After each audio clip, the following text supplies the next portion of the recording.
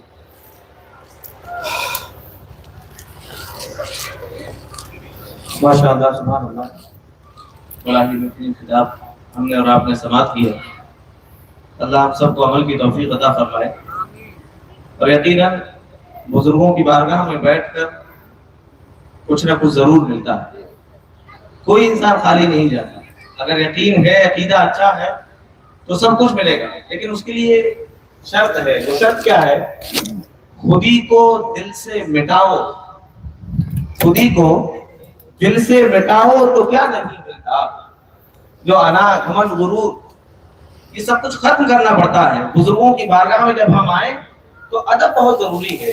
خودی کو دل سے مٹاؤ تو کیا نہیں ملتا، ارے غلط ہے کہتے ہیں جو کہ خدا نہیں ملتا، غلط ہے۔ خودی کو دل سے مٹاؤ تو کیا نہیں ملتا، غلط ہے کہتے ہیں جو کہ خدا نہیں ملتا۔ ہاں، خدا ہی کرے تو خدا نہیں ملتا، یعنی بجز نبی کے خدا کا پتہ نہیں ملتا۔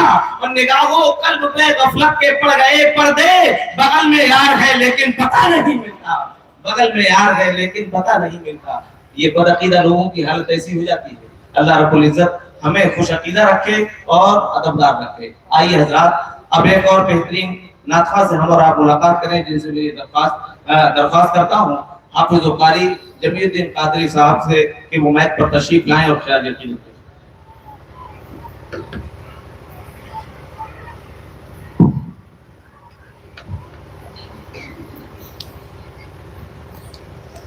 السلام علیکم ورحمۃ اللہ وبرکاتہ۔ میں سب سے پہلے جو دعا کروں گا اللہم صلی علی سیدنا محمد۔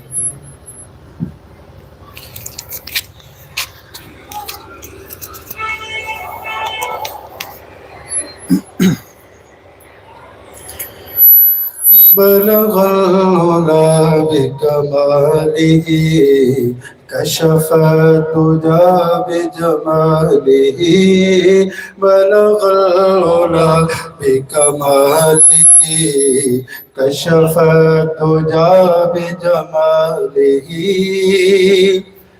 رخ مگر ہے محلقہ یہ بھی نہیں وہ بھی نہیں، رخ مگر ہے محلقہ یہ بھی نہیں وہ بھی نہیں، ہاں حسن روئے مصطفیٰ یہ بھی نہیں وہ بھی نہیں، ہاں حسن روئے مصطفیٰ یہ بھی نہیں وہ بھی نہیں، حسن دبستان جنا، حسن دبستان جنا رنگ یہ کون و مکان، حسن دبستان جنا رنگ یہ کون و مکان، گر وہ نہ ہو جلوہ نما یہ بھی نہیں وہ بھی نہیں، بلغ العلا بکمالہ کشف الدجى بجمالہ، تابانی در عدن رخشانی لال امن، تابانی در عدن رخشانی لال یمن دندان انور کی ضیا، یہ بھی نہیں وہ بھی نہیں، بلغ العلا بکمالہ کشف الدجی بجمالہ، تاج سر کسریٰ کہاں، تاج سر کسریٰ کہاں، پیشانی زہرا کہاں، تاج سر کسریٰ کہاں، پیشانی زہرا کہاں، نالے پاک مصطفیٰ یہ بھی نہیں وہ بھی نہیں، نالین پاک مصطفیٰ یہ بھی نہیں وہ بھی نہیں، برق جلال کبریاء، وہ لن ترانی کی صدا، برق جلال کبریاء، وہ لن ترانی کی صدا، بس آپ پر عرش کھلا، یہ بھی نہیں وہ بھی نہیں، اوروں نے جب نفسی کہا، اوروں نے جب نفسی کہا، اذهب الى غیری کہا، اوروں نے جب نفسی کہا، اذهب الى غیری کہا، تم نے کہا انی لہا، یہ بھی نہیں وہ بھی نہیں، مست میں بغداد ہم ہے غوث اعظم کا کرم، ہاں مست میں بغداد ہم ہے غوث اعظم کا کرم، فکر علم خوف بلا یہ بھی نہیں وہ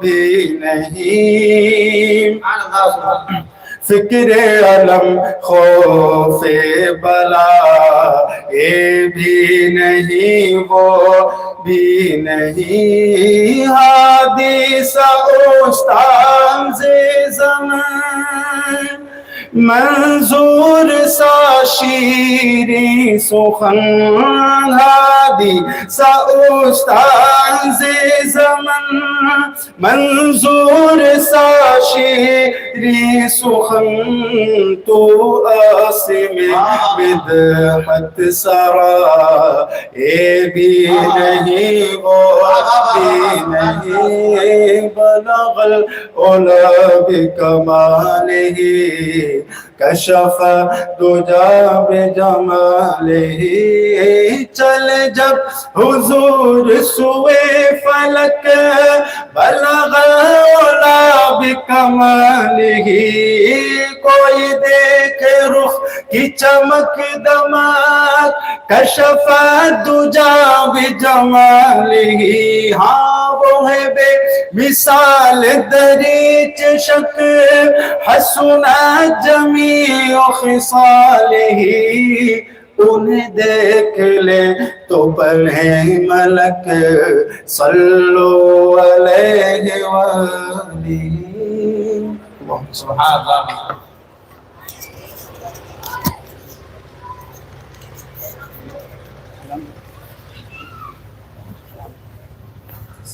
ماشاءاللہ سبحان اللہ۔ اب حضرات وہ گھڑی آ چکی ہے جس کا ہم انتظار کر رہے تھے، یعنی کہ دستار بندی ہونا ہے۔ ماشاءاللہ آپ ہی کی مسجد کے امام صاحب کے پاس 2 بچوں نے حفظ قرآن مکمل کیا، تو پہلے کا نام حافظ عبد الاحد قادری، ماشاءاللہ انہوں نے حفظ قرآن مکمل کیا، اور ان کے بعد دوسرے طالب علم حافظ محمد طلحہ قادری حضور صاحب سجادہ کے مبارک ہاتھوں سے دستار حفظ سجائی جا رہی ہے۔ نعرے لگائیں، نعرے تکبیر، نعرے رسالت، نعرے غوث، نعرے غوث۔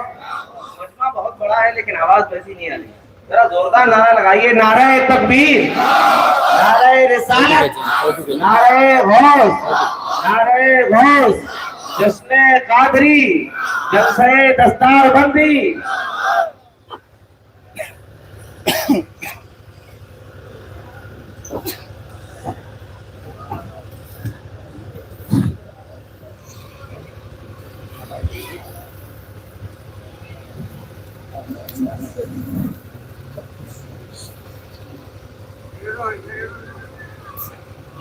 یہ بڑی سعادت کی بات ہے، اگر یہ کہا جائے تو بیجا نہیں ہوگا۔ حضرت شیخ سعدی علیہ الرحمہ نے کبھی کہا تھا کہ یہ سعادت بزور بازو نیست، یہ سعادت بزور بازو نیست کان بخشد خدائے بخشندہ۔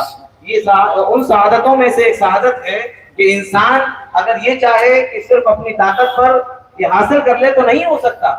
دنیا میں کوششیں تو بہت کرتے ہیں، بہت سے طلباء مدارس میں داخلہ لیتے ہیں لیکن سب کامیاب نہیں ہو پاتے، اور کچھ بچے مدرسے میں بھی نہیں پہنچ پاتے، محلے کی مسجد میں امام صاحب کے پاس بیٹھ کر بھی حفظ قرآن مکمل کر لیتے ہیں۔ ہم اپنی آنکھوں سے دیکھ رہے ہیں، یقیناً یہ اللہ کی عطا کردہ نعمت ہے، یہ سبھی کو میسر نہیں ہوتی۔ ہم جتنا شکریہ ادا کریں اللہ کا اتنا کم ہے، اور ان کے والدین آج اپنی قسمت پر جتنا فخر کریں اتنا کم ہے۔ آج تو یہ دستار ہم اپنی آنکھوں سے دیکھ رہے ہیں، کل میدان محشر میں وہ جلسہ اپنے تصور میں لائیے کہ جس دن ان کے سروں پر تاج سجایا جائے گا اور ان کے والدین کو بلایا جائے گا، انہیں بھی انعام و اکرامات سے نوازا جائے گا۔ ہمیں کوشش کرنی چاہیے ہم دینی تعلیمات کی طرف توجہ دیں۔ تعلیم دونوں ضروری ہیں، چاہے عصری تعلیم ہو یا دینی تعلیم ہو، لیکن ہم یہ سوچیں کہ اپنے بچے کو جہاں ڈاکٹر بنانے کی کوشش کرتے ہیں وہیں یہ بھی سوچیں کہ ہمارا بچہ جب ڈاکٹر بنے تو وہ دین کی تعلیم سے بھی مالا مال ہو، تاکہ جب کلینک پر بیٹھے تو مخلوق خدا کا درد اس کے سینے میں موجود ہو۔ بےحد مبارکباد امام صاحب کو بھی، بےحد مبارکباد جنہوں نے محنت کی اور بچوں کو حافظ قرآن بنایا۔ اللہ تبارک و تعالیٰ سب کی محنتوں کو قبول فرمائے۔ ایک بار اور نعرہ لگائیے، نعرہ تکبیر، نعرہ تکبیر، نعرہ رسالت، نعرہ غوث، جشن قادری، جشن قادری، جلسہ دستار بندی، حضور صاحب سجادہ پیر عشق میاں سرکار، حضور تاجدار اہل سنت، فیضان بدایوں شریف، فیضان بدایوں شریف، خانقاہ عالیہ قادریہ بدایوں شریف، سرزمین شرف۔ سبھی حضرات اپنی جگہ سکون سے بیٹھے، اس کو دیکھو اور بہت دھول ابھی بھی کچھ حضرات جو باہر ہیں لائک اللہ اگر ضروری کام سے ہیں تو الگ بات، ورنہ محفل گاہ کے اندر تشریف لے آئیں۔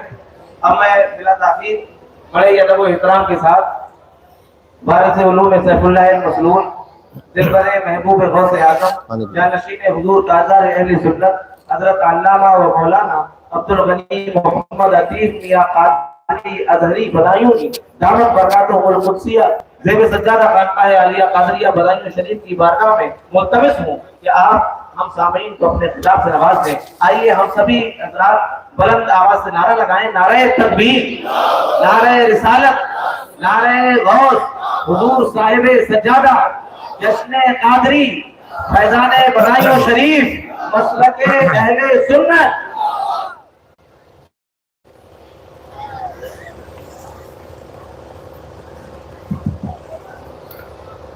بسم اللہ الرحمن الرحیم وبہ نستعین۔ السلام علیکم ورحمۃ اللہ وبرکاتہ۔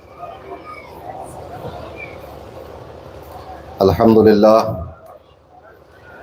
الحمدللہ القادر المقتدر القدیر، والصلاة والسلام علی السید البشیر النذیر وعلی آلہ واصحابہ ووارث حاله الأمين المكين محيي الدين برحمتك يا أرحم الراحمين وبعد أعوذ بالله من الشيطان الرجيم بسم الله الرحمن الرحيم وسيق الذين اتقوا ربهم إلى الجنة زمرا حتى إذا جاءوها وفتحت أبوابها وقال لهم خزنتها سلام عليكم طبتم فادخلوها خالدين وقالوا الحمد لله الذي صدقنا وعده وأورثنا الأرض نتبوأ من الجنة حيث نشاء فنعم أجر العاملين صدق الله العظيم وبلغنا رسوله النبي الأمين الكريم الرؤوف الرحيم ونحن على ذلك لمن الشاهدين والشاكرين والحمد لله رب العالمين قال الله تبارك وتعالى مخبرا وآمرا تكريما لحق نبيه وتعظيما إن الله وملائكته يصلون على النبي يا أيها الذين آمنوا صلوا عليه وسلموا تسليما اللهم صل وسلم وزد وبارك عليه وعلى آله وصحبه ووارث حاله وعلى من لديه صلاة وسلاما عليك يا رسول الله صلى الله تعالى عليه وسلم.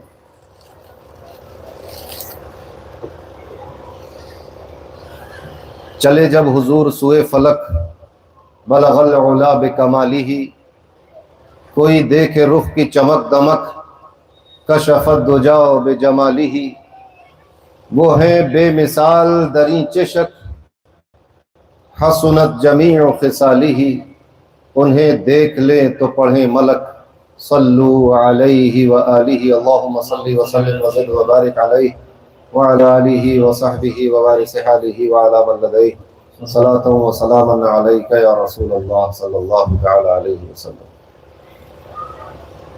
اللہ تبارک و تعالیٰ کا فضل و احسان کہ اس نے ہمیں اور آپ کو اس مبارک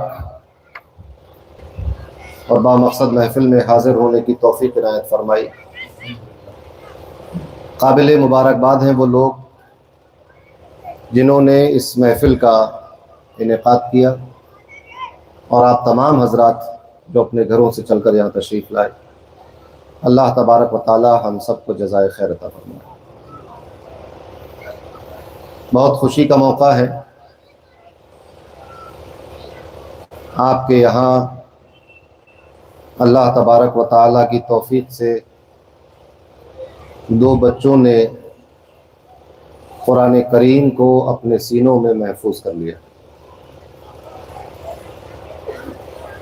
یہ اللہ کی ایک بڑی نعمت ہے. اللہ تبارک و تعالی ان بچوں کی عمر میں، علم میں، عمل میں، رزق میں برکت عطا فرمائے اور ان کے استاد کی عمر میں، علم میں، رزق میں، عمل میں، صحت میں برکت عطا فرمائے. اور وہ تمام حضرات جنہوں نے اس کار خیر میں مدد کی، معاون ہوئے، اللہ تبارک و تعالی سب کو خیر و برکت عطا فرمائے. قرآن مجید کو یاد کر لینا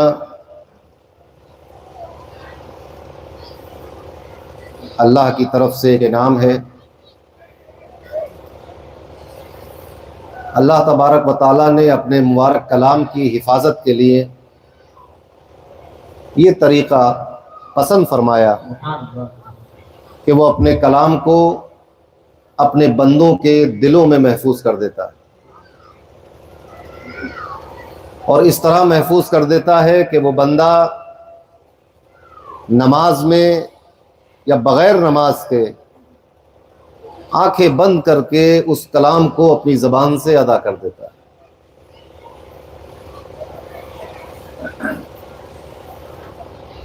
جب سینے میں قرآن محفوظ ہو جائے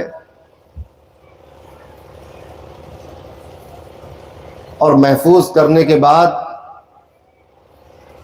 حافظ اس بات پر کمر کس لے کہ اب میں اس کا ورد کرتا رہوں گا، اسی طرح اس کو یاد رکھوں گا،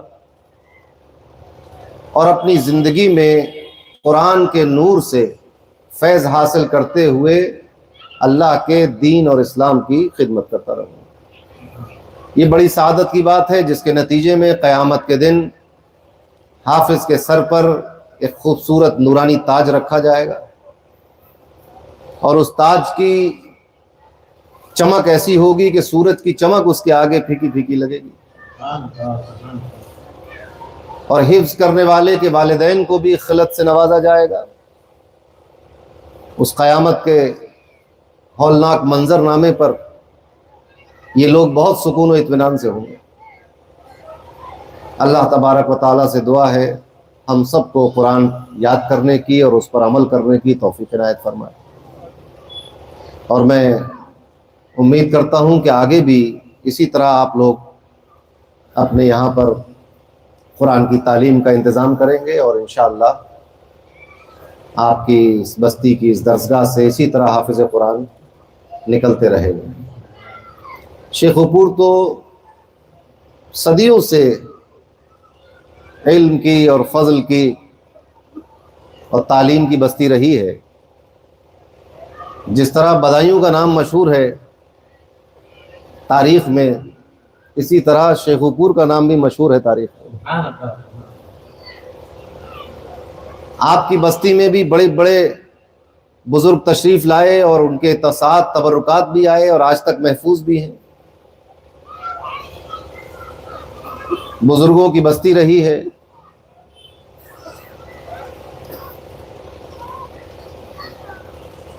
کتابوں میں جو تذکرے ملتے ہیں علماء کے، بزرگوں کے، دانشوروں کے، شہر بدایوں، ضلع بدایوں کے، تو اس میں شیخ پور کا بھی نام جا بجا دیکھنے کو ملتا ہے۔ کوئی بھی تذکرہ آپ اٹھائیں بدایوں کی تاریخ کا تو اس میں شیخ پور کا نام آپ کو نمایاں طور پر دکھائی دے گا۔ تو اللہ کا شکر ہے کہ اس پرانی تاریخ کی آپ نے تجدید کی، اور یہاں سے حفاظ کے فارغ ہونے کا سلسلہ جاری ہوا۔ اللہ تبارک و تعالیٰ وہی پرانا زرعی دور لوٹا دے کہ جس میں عرفاء اور صالحین اور علماء کی گہمہ گہمی تھی، اور مسلسل اگر اس پر کاربند رہیں گے تو انشاءاللہ وہ دن بھی آ جائے گا۔ خطاب تو مفتی صاحب کا بہت شاندار ہو گیا، اگر ہم اسی پر عمل کر لیں، اس کو سمجھ لیں، تو اللہ تبارک و تعالیٰ کی توفیق سے تو ہماری دنیا اور آخرت بہتر ہو جائے گی۔ چند منٹ آپ کے لوں گا، ہوا بھی تیز چل رہی، دھول اڑ رہی ہے، موسم بھی ذرا ٹھیک نہیں۔ قرآن مجید میں اللہ تبارک و تعالیٰ نے اپنے بندوں کی ہدایت کے لیے بیشتر مقامات پر احکامات نافذ فرمائے ہیں، نازل فرمائے۔ کہیں آپ کو ایسا لگے گا کہ یہاں پر اللہ آپ کو حکم دے رہا ہے کہ یہ کرو، کبھی آپ کو ایسا لگے گا کہ یہاں پر خبر دی جا رہی ہے کہ ایسا کیا تھا ان لوگوں نے تو ایسا ہو گیا۔ کہیں آپ کو یہ محسوس ہوگا کہ آپ کو براہ راست تو یہ نہیں کہا جاتا کہ ایسا کرو، مگر جس لہجے میں بات کی جا رہی ہے اس کا نتیجہ یہی ہے کہ تم بھی ایسا کرنا۔ کچھ لوگوں کا تذکرہ ہوگا کہ جو بہت کامیاب گزرے ہیں یا بہت کامیاب ہونے والے ہیں، ان کا تذکرہ فرمایا جائے گا، اور اس تذکرہ کرنے کی حکمت یہ ہے کہ لوگوں تم بھی ایسے بننے کی کوشش کرو۔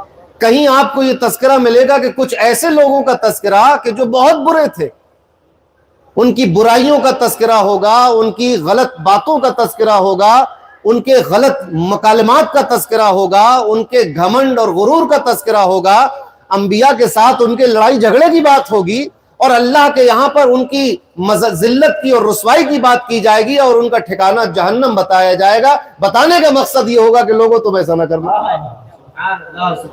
سمجھ میں آئی؟ تو قرآن کریم کو جو یہ کہا جاتا ہے کہ تفسیر ایک مشکل کام ہے، وہ اسی وجہ سے مشکل ہے۔ کبھی حکم کے صیغے میں خبر آ جاتی ہے، کبھی خبر کے صیغے میں حکم آ جاتا ہے، پتہ نہیں چل پاتا کہ کیا ہو گیا۔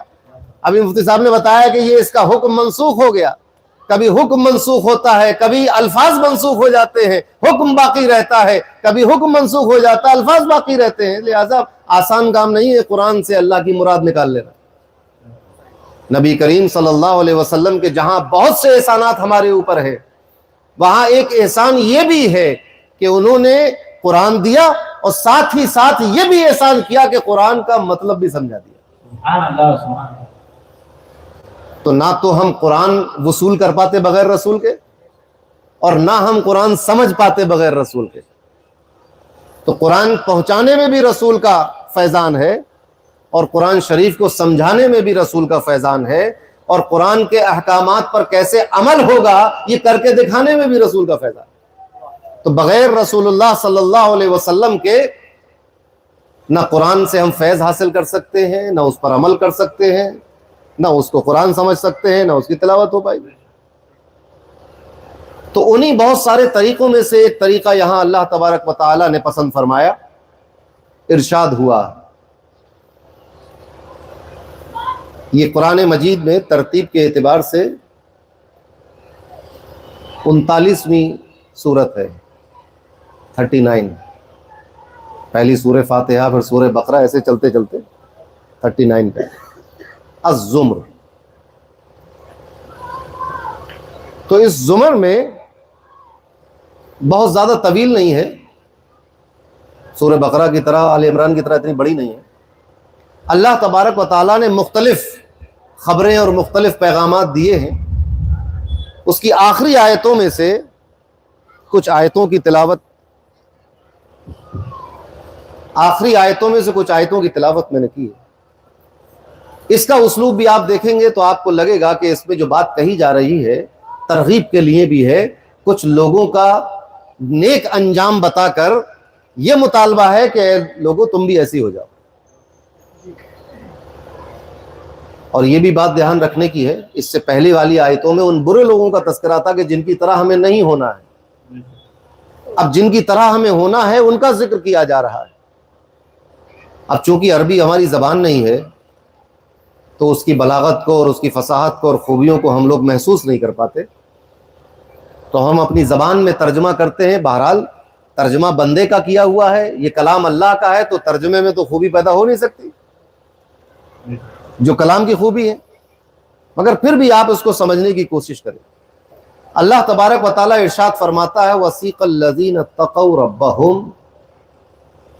ان لوگوں کا قصہ،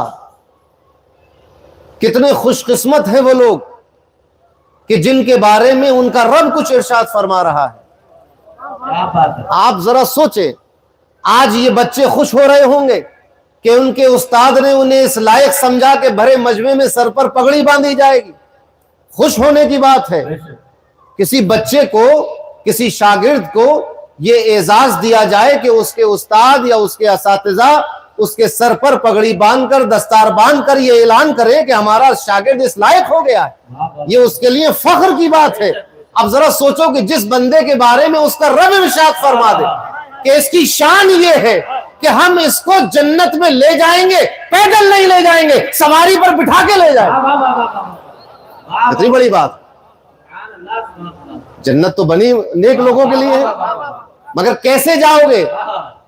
کچھ لوگ روتے گڑ گڑاتے بلکتے جہنم میں جاتے، آگ سے جلتے، پھر معافی ہوتے، پھر نکلتے ہوئے جائیں گے. کچھ لوگ ایسے ہیں جن کے بارے میں اللہ نے فرمایا کہ وہ جوق در جوق سواریوں پہ بٹھال کے جنت میں بھیجے جائیں گے، مگر وہ ہوں گے کون سے؟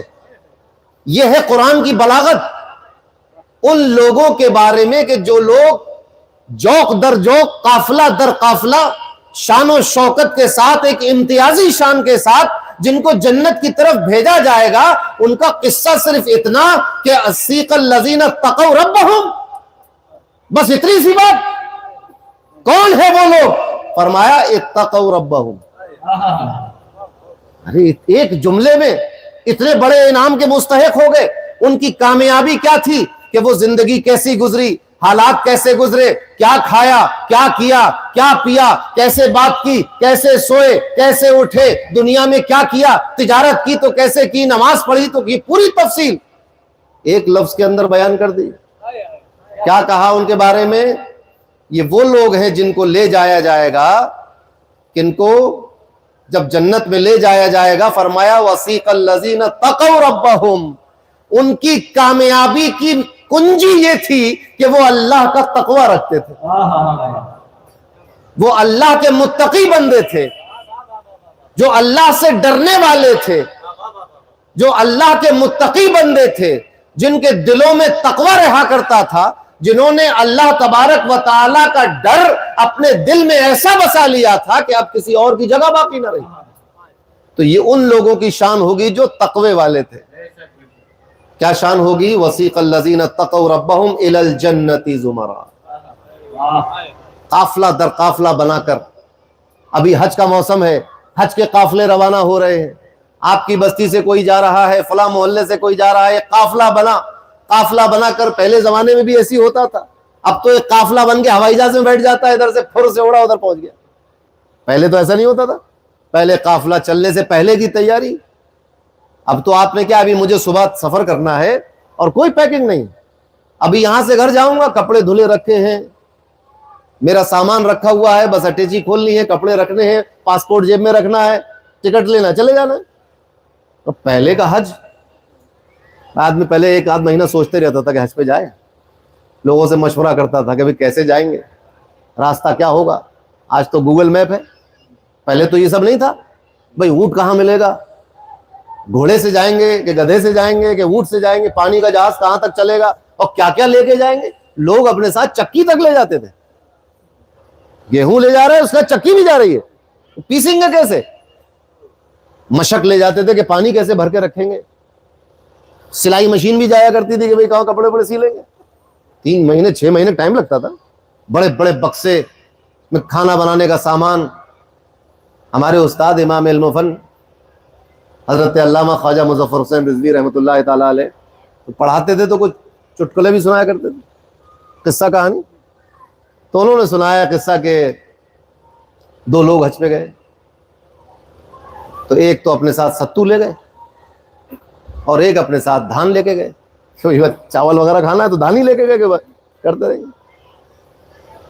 تو جس کے پاس ستو تھا وہ بڑا چالاک تھا، اس نے اپنے برابر والے سے کہا کہ دیکھو بھائی تمہارے پاس ہے دھان، اب تم اس کو پھٹکو گے، چاول نکلے گا، سوپ میں رکھ کے اسے پھر اٹھا لو گے تو کنکڑ پتھر باہر نکلیں گے، پھر اسے دھو گے، پھر دیگچی میں ڈالو گے بھگونے میں، پھر آگ جلاؤ گے، پکا، تب جا کر چاول بنے گا۔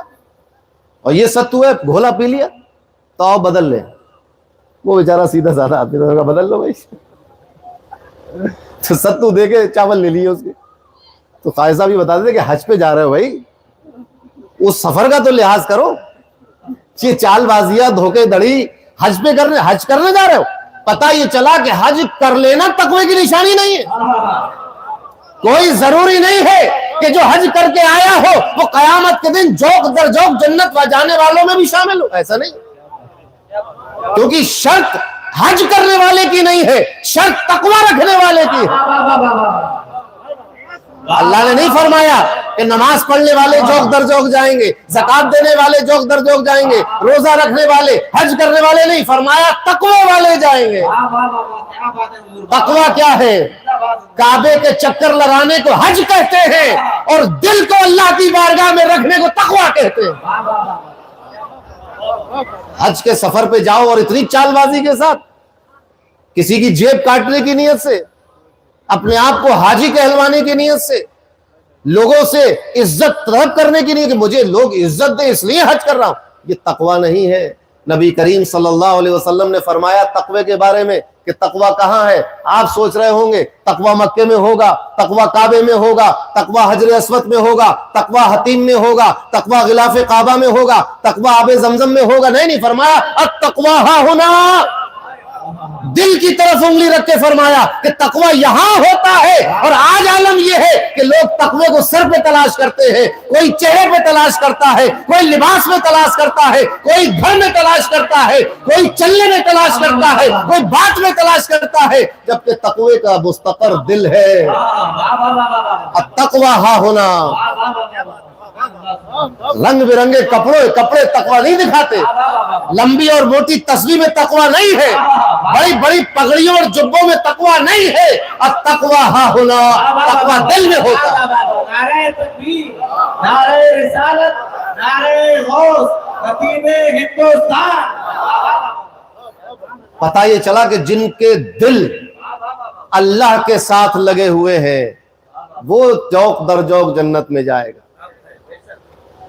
اور یہ نماز اور روزہ اور حج اور زکوٰۃ یہ عبادت ہے۔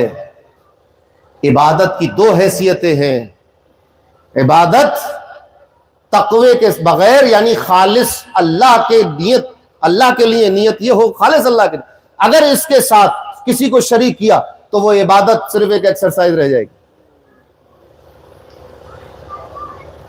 کیونکہ یہ ہو سکتا ہے کہ کوئی شخص لوگوں کو دکھانے کے لیے نماز پڑھ لے، ہو سکتا ہے کہ ممکن ہے کہ نہیں ہے؟ بعض اہل اللہ کا حال یہ تھا کہ جب جماعت سے نماز پڑھتے تھے تو نفل نہیں پڑھ پاتے تھے، فرض نماز پڑھی، سنت موقدہ پڑھی، وتر پڑھے، لیکن جب نفل کے لیے اٹھے تو دل میں خیال آیا کہیں ایسا تو نہیں کہ میں لوگوں کو دکھانے کے لیے پڑھ رہا ہوں، چھوڑ دیا۔ جب لوگ چلے گئے، تنہا رہ گئے، اندر گھر میں چلے گئے، وہاں جا کر نفل پڑھے۔ کیوں؟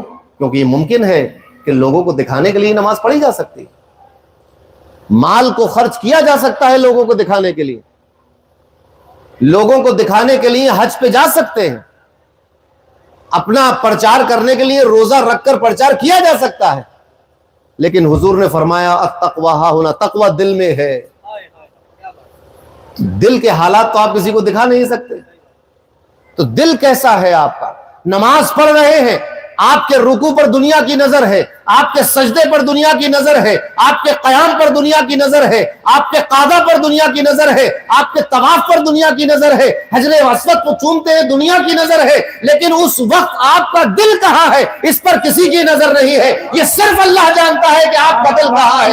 اگر آپ کا دل آپ کے ساتھ سجدہ ریز ہے تو تقویٰ ہے، اگر آپ کا دل آپ کے ساتھ روزے دار ہے تو تقویٰ ہے، اگر آپ کا دل آپ کے ساتھ طواف کر رہا ہے تو تقویٰ ہے، اور اگر دل بازار میں ہے، سر سجدے میں ہے، دل بازار میں ہے، جسم مسجد میں ہے، دل تو آپ کا ادھر ادھر لگا ہوا ہے، مگر جسم کعبے کے تک چکر لگا رہا ہے تو تقویٰ نہیں ہے۔ یہ فرق ہے عبادت کرنے میں اور تقوی کے ساتھ عبادت کرنے میں۔ تو جو تقوی والے ہوں گے ان کی نشانی یہ بتائی گئی، کیونکہ ایک صحیح عبادت کو اور ریاکاری کو خالصتاً لوجہ اللہ اور ریاکاری کو ممتاز کرنے کے لیے تقوی کا ترازو ہے۔ اب چونکہ یہاں تقوی کا ذکر آیا ہے لہذا یہ ماننا ہوگا کہ جس کے دل میں تقوی ہے اس کے اعمال بھی مقبول ہیں، کیونکہ اعمال کی قبولیت کا مطلب یہ ہے کہ اللہ نے پسند فرمایا، اسی کو کہتے ہیں اعمال کا قبول ہونا۔ اللہ کسی کے عمل کو ناپسند کر دے مطلب یہ ہوا کہ اعمال مٹی میں ملا دیے گئے، اللہ نے پسند کیا کا مطلب یہ ہے کہ قبول ہو گئے۔ تو تقوی والے جو جنت میں جوق در جوق جا رہے ہیں اس کا مطلب یہ ہے کہ اعمال ان کے قبول کیے گئے، ان کے عمل رائگاں نہیں کیے گئے، ان کے عمل غارت نہیں کیے گئے، ان کے عمل باقی ہیں اور اللہ کو ان کے عمل پسند ہے۔ اس پسندیدگی کا تعلق جب بندے کے اعمال سے جڑتا ہے اسی کو تقوی کہا جاتا ہے، یہی تقوی ہے۔ اب دیکھو کہ تقوی والے لوگ کون ہیں اور ان کی زندگی کیسی گزرتی ہے۔ کبھی آپ دیکھیں گے کہ ایک تقوی والا دہلی کی سرزمین پر جلوہ افروز ہے، محبوب الہی کہا جاتا ہے، کیسی زندگی ہے۔ آپ دیکھیں گے کہ یہ تقوی والا ایسا ہے کہ اس نے شادی نہیں کی۔ ایک تقوی والا اجمیر کی سرزمین پر ہے، آپ دیکھیں گے کہ اس نے شادی کی۔ ایک تقوی والا کلیر کی سرزمین پر ہے، آپ دیکھیں گے کہ شادی تو کی تھی مگر پوری زندگی اللہ کی راہ میں لگا دی۔ ایک تقوی والا ہے جو بال بچوں کے ساتھ گھوم رہا ہے، ایک تقوی والا ہے جو مخلوق سے دور اکیلے میں اللہ کے ساتھ موجود ہے، ایک تقوی والا ہے جس کے پاس شرق سے غرب تک دنیا اپنے لیے دعائیں کرانے آتی ہے، ایک تقوی والا بغداد کی سرزمین پر ہے جس سے لوگ مسائل بھی پوچھ رہے ہیں، دعائیں بھی کرا رہے ہیں، علاج بھی کراتے ہیں، ایک کوفہ کی سرزمین پر ہے جس سے فقہ سیکھنے کے لیے لوگ آتے ہیں، ایک بغداد میں ہے، کوئی مصر میں ہے، کوئی شام میں ہے، کوئی مدینے میں ہے، کوئی مکے میں ہے۔ غرض یہ کہ اللہ کے وہ بندے جو اپنا کام صرف اللہ کے لیے کرتے ہو وہ تقوی والے ہیں۔ پتہ یہ چلا کہ اگر دہلی والے نے شادی نہیں کی تو شادی نہ کرنا تقوی تھا کیونکہ اللہ کے لیے نہیں کی، اجمیر والے نے شادی کی تو یہ شادی کرنا تقوی تھا کیونکہ اللہ کے لیے کی۔ تو تقوی صرف نماز اور روزے میں نہیں ہے، تقوی تو پوری زندگی میں ہے، کیونکہ جو کام صرف اللہ کے لیے کیا جائے وہ تقوی ہوتا ہے۔ اب کوئی بھی کام کرو، اگر یہ حفظ اللہ کی رضا کے لیے کیا ہے تو یہ حفظ کرنا تقوی ہے، اگر میں اللہ کی خاطر بول رہا ہوں تو یہ بولنا تقوی ہے، آپ اللہ کے لیے آئے ہیں تو آپ کا آنا تقوی ہے۔ آپ جو کام زندگی میں کریں اللہ کے لیے کریں تو وہ تقوی ہے۔ اب ایک صاحب کہنے لگے کہ ہم چوری کریں اللہ کے لیے۔ دیکھیے آدمی کا دماغ ہے کہاں کہاں پہنچ جاتا ہے۔ بھائی آپ نے تو کہا کہ جو کام کرو اللہ کے لیے کرو، تو اب میں چوری کروں گا اللہ کے لیے؟ اب میں لاجواب ہو گیا، میں نے کہا بھائی میں بھی اتنا پڑھا لکھا نہیں ہوں۔ کچھ سوال ایسے ہوتے ہیں کہ نہ کیے جائیں تو ہی بہتر ہے، سمجھ میں آتا ہے؟ امام اعظم کے پاس، امام اعظم تو بہت بڑے عالم تھے، ان کے پاس ان کی درسگاہ میں ہزاروں لوگ آتے تھے، مسئلے پوچھتے تھے، چلے جاتے تھے۔ ایک صاحب بیٹھے رہتے تھے، کچھ پوچھتے نہیں تھے، آئے بیٹھے چلے گئے، پھر آئے پھر بیٹھے۔ بہت دن جب ہو گئے تو آپ نے فرمایا کہ بیٹا تم روز آتے ہو کچھ پوچھتے نہیں، بھائی تم بھی کچھ پوچھو۔ اس نے کہا اچھا یہ بتائیے کہ افطار کس وقت کرنا چاہیے؟ بہت معقول سوال تھا۔ آپ نے فرمایا بیٹا جب سورج غروب ہو جائے بھائی افطار کر لے۔ اس نے کہا اچھا یہ بتائیے کہ اگر آدھی رات تک سورج غروب نہ ہو تو کب کریں گے افطار؟ بات سمجھ میں آئی؟ نہیں آئی؟ آدھی رات تک سورج نہ ڈوبے تو میں افطار کب کروں؟ تو آپ نے فرمایا بیٹا تمہارا چپ رہنا ہی بہتر تھا۔ بات سمجھ میں آئی؟ ارے سورج نہیں ڈوبے گا تو رات کیسے ہوگی؟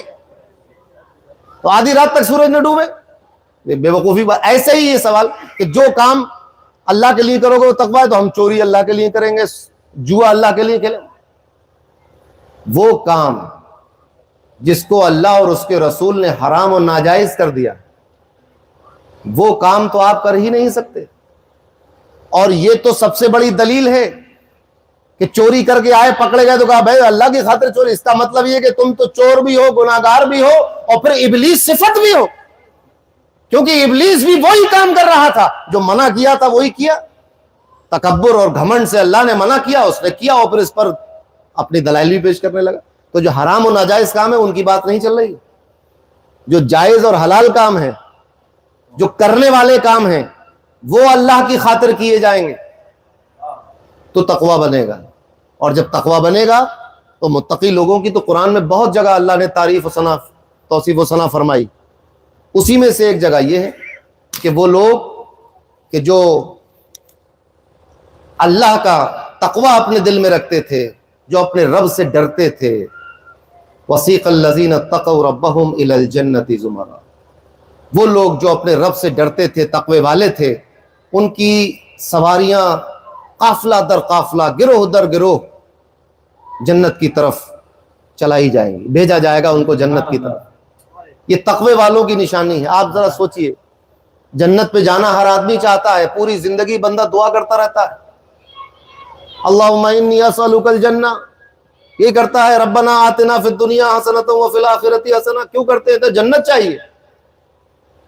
لیکن یہ وہ لوگ ہیں جنہوں نے اپنی زندگی کو تقوی کے ساتھ گزارا، تو اللہ تبارک و تعالیٰ ان کے بارے میں فرما رہا ہے کہ ان کی سواریوں کو گروہ گروہ، بھیڑ ان کی جائے گی۔ اکا دکا متقی نہیں ہے امت میں۔ لوگ سمجھ رہے ہیں کہ آپ کہاں تقوی والے لوگ، ارے تقوی والے لوگ نہیں تو سواریاں کہاں سے آئیں گی؟ گروہ در گروہ کہاں سے آئیں گی؟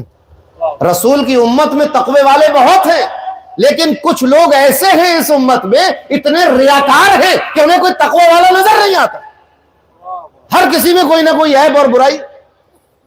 تقوی والے کی پہچان یہ ہے کہ اس سے پوچھو کہ اس سرزمین پر سب سے برا آدمی کون ہے تو وہ کہے گا سب سے برا میں ہی ہوں۔ یہ ہے تقوی والے کی پہچان۔ اگر کوئی آدمی دوسروں کے عیب گنانا شروع کر دے سمجھیے تقوی نہیں ہے۔ جس چیز کو اللہ نے چھپا لیا تم کون ہوتے ہو اس کو اجاگر کرنے والے؟ جب اللہ کسی کے عیب ظاہر نہیں فرماتا، ایک چور بھی ہے جو اندھیرے میں چوری کر کے آتا کسی کو پتہ نہیں چلتا، حالانکہ یہ ہو سکتا تھا کہ صبح اس کی دیوار پہ لکھ جاتا، فرشتے لکھ جاتے آ کر کہ یہ چور ہے فلاں گھر میں چوری کر کے آیا، یا آج اس نے یہ جھوٹ بولا ہے، آج اس نے نمازیں نہیں پڑھی ہیں، لکھ جاتا کہ نہیں لکھ جاتا؟ فرشتے آ کے اعلان کرتے۔ اللہ نے اس کے عیبوں کو چھپایا، تو آپ کون ہیں پھر اس کے عیب اجاگر کرنے والے؟ لہٰذا یہ تقوی کی شان نہیں ہے، متقی کی شان نہیں ہے۔ متقی جو ہے پردہ ڈالنے والا ہوتا ہے، چھپانے والا ہوتا ہے، توبہ کی طرف بلانے والا ہوتا ہے، نہ کہ لوگوں میں چرچا کرتا ہے پھر لوگوں کے گناہوں کا۔ فرمایا کہ ان کی سواریاں جو ہے قافلہ قافلہ جنت کی طرف چلائی جائیں گی، یہ خود چلاتے ہوئے نہیں جائیں گے، یہ صرف بیٹھے ہوں گے، ان کی سواریوں کو چلانے کا انتظام بھی اللہ کی طرف سے ہوگا، ان کی سواریوں کو بٹھا کے ان کو جنت میں بھیجا جائے گا۔ اور جب ان کی سواریاں جنت کی طرف چلیں گی، جب جنت کے پاس پہنچیں گے، حتی اذا جاؤہا، اور یہ جب جنت کے قریب پہنچ جائیں گے، وفتحت ابوابہا، دروازے کھلے ہوئے ملیں گے، سبحان اللہ سبحان اللہ۔ دروازے کھلے ہوئے۔ جب جنت کے پاس پہنچے، جب وہاں پہنچیں گے دروازے کھلے ہوں گے، دروازے کھلے ہوں گے، اور وہاں پر دروازے پر ایک چوکیدار بیٹھا ہے۔ جنت کا ایک داروغہ ہے، داروغہ جنت کہا جاتا ہے اس کا نام ہے رضوان۔ دربان بھی جنت کا دربان ہے، وہ دروازے پہ اسی کی ڈیوٹی لگی۔ تو جب وہاں تک پہنچیں گے دروازہ کھلا ہوا ہوگا، وقال لهم خزنتها سلام علیکم۔ جب یہ جنت کے دروازے پہ پہنچیں گے، آج دنیا میں لوگ کہتے ہیں سلام کیوں پڑھ رہا؟ ارے سلام تو وہ چیز ہے جب جنت کے دروازے پہ پہنچو گے وہاں بھی اسی سے سامنا ہوگا۔ جنت کا دروغہ ان سے کہے گا سلامتی ہو تم پر۔ یہ جو متقی لوگ آئیں گے، سلام علیکم طبتم فادخلوها خالدین، اتنی بڑی خوشخبری لے کر بیٹھا ہوا ہے۔ تو جب ان سے کہا جائے گا کہ سلام ہو تم پر، کیا بات ہے تمہاری، طبتم، واہ واہ واہ واہ، جو بھی ترجمہ کر لے آپ، آئیے تشریف لائیے، کیا بات ہے، سبحان اللہ، بڑے اچھے کام کر کے آئے ہو، خوب زندگی گزار کے آئے ہو، اللہ کو راضی کر کے آئے ہو، طبتم، بہت شاندار زندگی تمہاری۔ اس طرح کا مطلب ہے طبتم، خیر مقدم کرے گا ان کا، وہ سلام بھیجے گا، خیر مقدم کرے گا، تعریف کرے گا ان کی، واہ واہ کہے گا، کیا خوب ہے تمہاری زندگی، اس طرح سے حوصلہ افزائی کرے گا، خیر مقدم کرے گا۔ پھر کیا کہے گا؟ فادخلوها خالدین، ہمیشہ کے لیے جنت میں داخل ہو جاؤ، ہمیشہ کے لیے جنت میں داخل ہو جاؤ، ہمیشہ کے لیے۔ آپ بولتے ہیں کہ جنت میں ہمیشہ رہنا ہے، ہمیشہ کا مطلب بھی سمجھتے ہو؟ ہمیشہ کے مقابلے پہ دنیا چند روزہ ہے، کتنے دن رہ لوگے؟ فرعون کتنا رہ لیا دنیا میں، نمرود و شداد کتنا رہ لیے، ابو جہل ابو لہب کتنا رہ لیے، یزید العین کتنا رہ لیا دنیا کے اندر، کتنا رہ لیا؟ 4-6 دن کی دنیا ہے، گزر جاتی ہے۔ آج بھی جو ظالم اور جابر لوگ ہیں کتنا رہ لیں گے؟ ایک نہ ایک دن تو سب کو جانا ہے، لیکن ہمیشہ کی زندگی آ جاؤ اس کے اندر ہمیشہ کے لیے۔ ہمیشہ کا مطلب یہ ہے کہ اب موت نہیں آئے گی، ہمیشہ ہمیشہ خالدین۔ خلود کا مطلب یہ ہوتا ہے کہ اب نہ تو باہر نکالے جاؤ گے نہ وہاں موت آئے گی، ہمیشہ رہیں گے آپ۔ اب یہ فکر چھوڑ دیجئے کہ آگے کیا ہوگا، یہ فکر تو ابھی کرنے کی ہے کہ آگے کیا ہوگا۔ جب جنت میں جنتی داخل ہو جائے گا تو اب یہ فکر نہیں کہ آگے کیا ہوگا، اب تو تمہاری مرضی کے مطابق جنت چلے گی، تم جو چاہو گے وہ جنت میں وہ ہوگا، جو آپ چاہیں گے وہ ہوگا، جیسا آپ چاہیں گے ویسا رہیں گے، آپ کی مرضی پر ہے، جو چاہو تم وہ کرو۔ اللہ تبارک و تعالیٰ کی طرف سے انعام ہوگا۔ فادخلوها خالدین، ہمیشہ کے لیے اس میں آ جاؤ، ہمیشہ رہنے کے لیے۔ جب ان سے یہ متقی بندوں سے جب یہ کہا جائے گا تو متقی بندے کہیں گے وقالوا الحمد للہ الذی صدقنا وعدہ، خوش ہو جائیں گے جنت دیکھ کر۔ تو یہ متقی بندے کہیں گے تمام تعریف اللہ کی، اس اللہ کی تمام تعریف جس نے ہم سے کیا ہوا وعدہ پورا کر دیا، وعدہ سچا کر دکھایا اس نے۔ ہم سے وعدہ کیا تھا جنت کا، آج ہم سے کیا ہوا وعدہ سچا ہو گیا۔ اللہ کی تعریف، اللہ کی حمد و ثنا، الحمدللہ۔ اسی لیے آپ کو علماء کہتے ہیں کہ الحمدللہ کہنے کی عادت ڈالیے۔ یہ صرف ایک جملہ نہیں ہے بلکہ یہ جنتی لوگوں کی بولی ہے، جو لوگ جنتی ہیں وہ بولیں گے یہ۔ تو ابھی سے اس کی پریکٹس کریے، خوب زندگی میں اپنی دن بھر میں الحمدللہ کہا کرو، ہر حال میں اللہ کا شکر ہے، کیونکہ یہ جنتیوں کی بولی ہے۔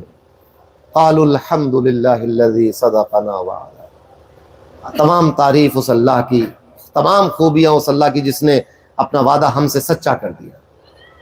وَأَوْرَثَنَا الْأَرْضَ، اس زمین کا، وَأَوْرَثَنَا الْأَرْضَ نَتَبَوَّأُ مِنَ الْجَنَّةِ حَيْثُ نَشَاءُ، اس نے ہم سے وعدہ کر دیا اور اس جنت کا ہمیں حقدار بنا دیا، ہمیں وارث بنا دیا اس جنت کا، اس جنت کو ہمیں عطا کر دیا، ہمیں اس جنت کے لائق بنایا، اس جنت کو عطا کر دیا۔ آپ جو سمجھنے کے لیے سمجھ لیے کہ جنت ہماری ہو گئی، یہ کہنا ہے اس کا کہ اللہ نے تمام تعریف اللہ کی، اس نے اپنا وعدہ جو ہم سے کیا تھا وہ سچا کر دیا، اور اس جنت کو ہمیں اس جنت کا وارث بنایا، اس زمین کا۔ اور اب کس طرح جنت میں رہیں گے؟ جہاں چاہیں وہاں رہیں جنت میں، اس جنت میں جہاں چاہیں وہاں رہیں، اس طرح سے بنایا، حیث نشاء، جہاں چاہیں گے وہاں رہیں۔ اور یہ نشا، یہ چاہت اور یہ منشا رب کی منشا نہیں ہے، یہ جنتی کی منشا ہے۔ جنتی جو چاہے گا، جیسے چاہے گا، جہاں چاہے گا رہے گا۔ یہ دنیا ہے، یہاں جو رب چاہے گا وہ ہوگا، وہ جنت ہے، وہاں رب کا بندہ جو چاہے گا وہ ہوگا۔ یہ انعام ہے اللہ کی طرف سے کہ اس دنیا میں اللہ جو چاہتا ہے وہ ہوتا ہے، اور اللہ کے چاہنے سے جب اس کا بندہ جنت میں چلا جائے گا تو پھر اس کو انعام یہ ہوگا حیث نشاء، ہم جنتی کہیں گے کہ ہم جس طرح چاہیں اس جنت میں رہیں۔ لیکن دنیا میں یہ نہیں ہے، دنیا میں تقوی کے ساتھ رہنا ہے، جیسا اللہ اور اس کے رسول نے چاہا ویسا رہنا ہے دنیا میں۔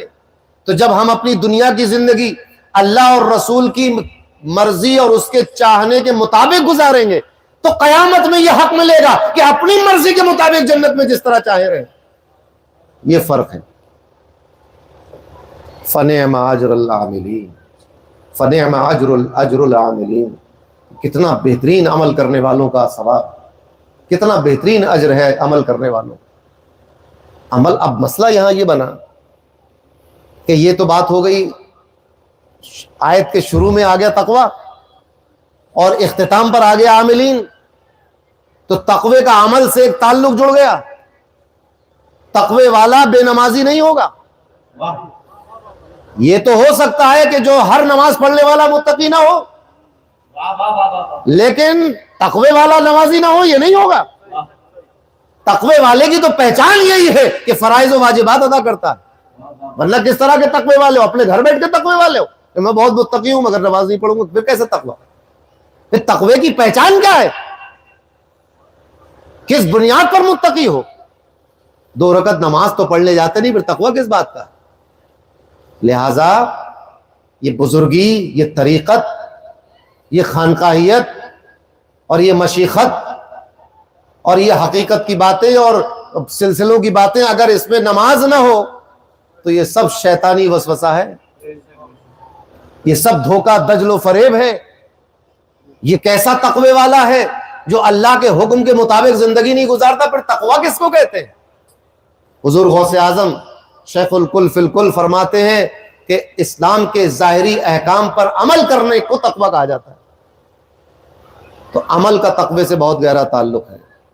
کپڑوں سے کوئی متقی نہیں ہوتا، چلنے پھرنے کھانے پینے سے کوئی متقی نہیں ہے، متقی ہے عمل کرنے سے، اور عمل بھی خالص اللہ کے لیے ہو تو پھر متقی ہے۔ لہٰذا ایسا نہیں ہو سکتا کہ ایک متقی، کوئی بھی متقی دنیا کا بے نمازی، بے عمل، بد عمل ہو. یہ ہو سکتا ہے کہ عمل کرنے والے متقی نہ ہو، لیکن تقوی اختیار کرنے والا متقی انسان وہ بے عمل نہیں ہوتا. اولیاء کی سرزمین ہے، آپ دیکھیں ایک لائن سے بے شمار اولیاء اللہ کے آپ کو نام بتائیں، آپ گناتے چلے جائیں گے، کوئی بھی اس میں سے بے عمل نہیں تھا. سب اللہ اور رسول کے بتائے ہوئے راستے پر چلنے والے تھے، سب تقوی والے لوگ تھے. اب یہ تو اس آیت کا ترجمہ تھا، تھوڑی سی تشریح سنتے چلیے. اللہ تبارک و تعالیٰ نے، مفسرین فرماتے ہیں کہ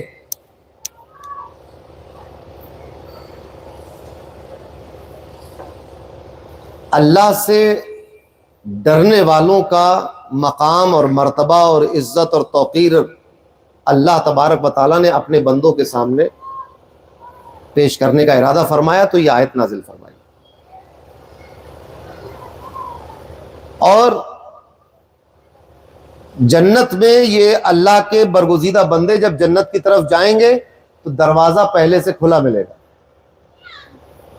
یہ ان کی عزت و احترام کے لیے اللہ تبارک و تعالیٰ نے انتظام کیا ہے کہ جب یہ جنت میں جائیں تو ان کے لیے دروازہ کھلا ہوا ہو. لیکن یہاں پر مولا علی مشکل کشا رضی اللہ تعالیٰ عنہ کی ایک روایت ہے، فرماتے ہیں کہ جنت کے پاس، دروازے کے پاس ایک درخت ہے، پیڑ، اس کے نیچے 2 جھیل اور 2 چشمے ہیں پانی کے بہتے ہوئے.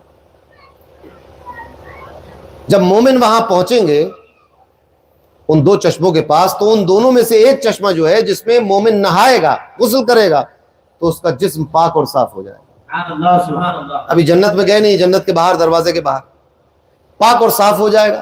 اور دوسرے چشمے کے پانی کو جب وہ پیے گا تو اس کا باطن پاکیزہ ہو جائے گا.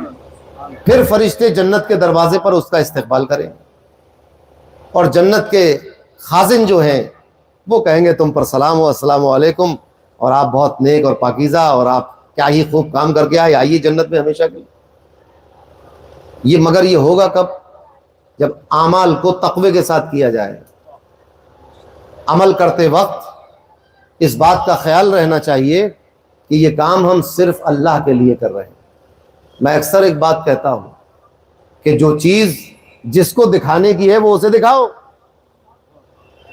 یہ اپنے نیک اعمال بندوں کو دکھانے کے لیے نہیں ہوتے، یہ اللہ کو دکھانے کے لیے ہوتے کہ اللہ دیکھے کہ میں کیا کر رہا ہوں.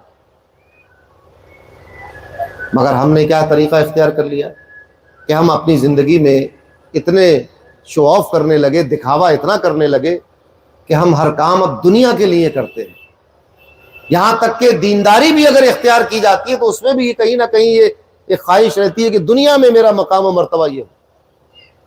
اللہ تبارک و تعالیٰ نے اس کو سخت ناپسند فرمایا. لہٰذا ضرورت اس بات کی ہے کہ جو بھی کام کیا جائے وہ اللہ اور اس کے رسول کی مرضی کے مطابق اور صرف اللہ کے لیے کیا جائے، کسی دوسرے کو اس میں شریک نہ کیا جائے. اور رہ گئی بات اس بات کی کہ زندگی گزرے گی کیسے، یہ بہت آسان بات ہے. نبی کریم صلی اللہ علیہ وسلم کی پوری حیات طیبہ ہمارے سامنے ہے، آپ کی سیرت مبارکہ ہمارے سامنے ہے، اور اس سیرت میں انسانی زندگی کے ہر لمحے کے لیے ایک پیغام ہے. پیدا ہونے سے لے کر مرنے تک تمام راستے نبی کریم نے سمجھا دیے، دکھا دیے، کر کے سنا دیے، دکھا دیے، سب بول دیے. ضرورت اس بات کی ہے کہ ہم اس سے سیکھنے کی کوشش کریں. عام طور سے آج دیکھنے کو ملتا ہے کسی کے یہاں شادی ہو تو ایک عجیب و غریب طرح سے ہم شادی کی خوشیاں مناتے ہیں، ڈھول بجا کر، ڈی جے بجا کر، اور بھی دوسری خرافات کرتے. غلط بات. ایسے ہی کہیں انتقال ہو جائے تو اس کی غمی بھی اس طرح منائی جاتی ہے کہ وہ بھی شریعت کے دائرے سے باہر نکل جاتی ہے. لہٰذا ضرورت اس بات کی ہے، آپ کے یہاں مدرسہ ہے، حفظ کر رہے ہیں بچے، عالم حافظ قاری موجود ہے، ضرورت اس بات کی ہے کہ ہم اس علم کو سیکھیں تاکہ ہمیں دین پر صحیح طور پر عمل کرنے کا راستہ ملے اور ہماری زندگی بھی سیرت طیبہ کے مطابق گزرے، اور ہمارے دلوں سے بھی دنیا کی اور دنیا کی رونقوں کی خواہش نکل جائے. ہمارے دل میں بھی اللہ کا ڈر اور اس کا خیال رہے تاکہ ہماری زندگی تقوی کے ساتھ گزرے. اور جب ہم قیامت میں اللہ کے سامنے پہنچے تو پھر دروغ جنت ہم سے کہے سلام علیکم طبتم، آؤ سلامتی ہو تم پر، کیا خوب زندگی گزار کرا۔ تو انشاءاللہ اس بات کا عہد کریں کہ اللہ تبارک و تعالی ہمیں توفیق دے کہ ہم اپنی زندگی کو سدھاریں، شریعت کے مطابق اپنی زندگی کو گزاریں، ہماری جتنی بھی زندگی گزرے اللہ اور اس کے رسول کے بتائے ہوئے راستے پر گزرے، جب ہمارا آخری وقت ہو تو ہماری زبان پر ہو لا الہ الا اللہ محمد رسول اللہ صلی اللہ علیہ وسلم، وآخر دعوانا ان الحمدللہ۔ سلام دو۔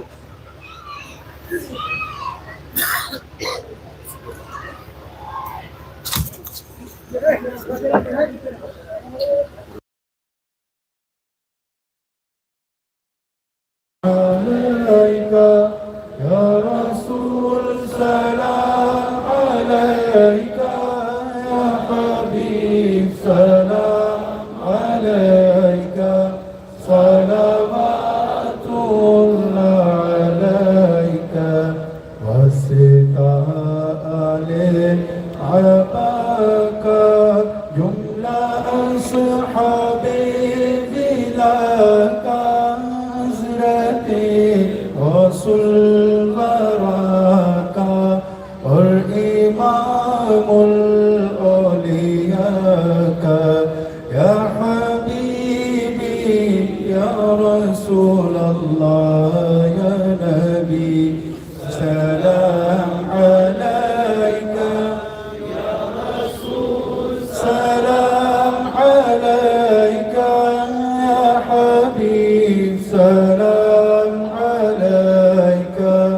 صلوات الله عليك حضرت یاسین حضرت سالم کا صدقہ غوث کے خادم کا صدقہ حضرت یاسین کا صدقہ دین کے عالم کا صدقہ یا حبیبی یا رسول اللہ یا نبی سلام علیکہ یا رسول سلام علیکہ یا حبیب سلام علیکہ صلوات اللہ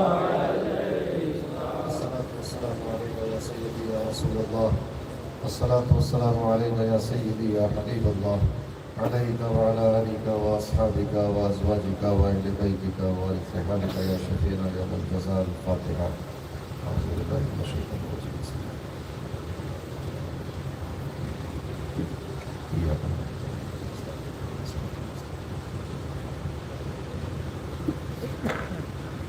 إن الله وملائكته يصلون يا أيها الذين آمنوا صلوا عليه وسلموا تسليما اللهم صل وسلم وزد وبارك عليه وعلى آله وصحبه وسلم وعلى صلاة وسلام عليك يا رسول الله صلى الله عليه وسلم بعد رحمت دائمہ برسر وروا قائمہ والیمہ غوثمہ ملجائمہ مابائمہ سید و سلطان فقیر و خواجہ مطلوب و غریب بادشاہ و شیخ و درویش و ولی ملائمہ رحمتیں ہیں تیری دائمہ خدا رب قریب امام الاولیاء علیہ مدنیہ فضل رسول پاک پر فقیر قادری پر امام مقید پر اور پھر مناشق شاہ شاہ اللہ پر قائدار رسول تشہیر و خطر آمین سبحان ربک رب العزت عما یصفون سلام علی المرسلین والحمد للہ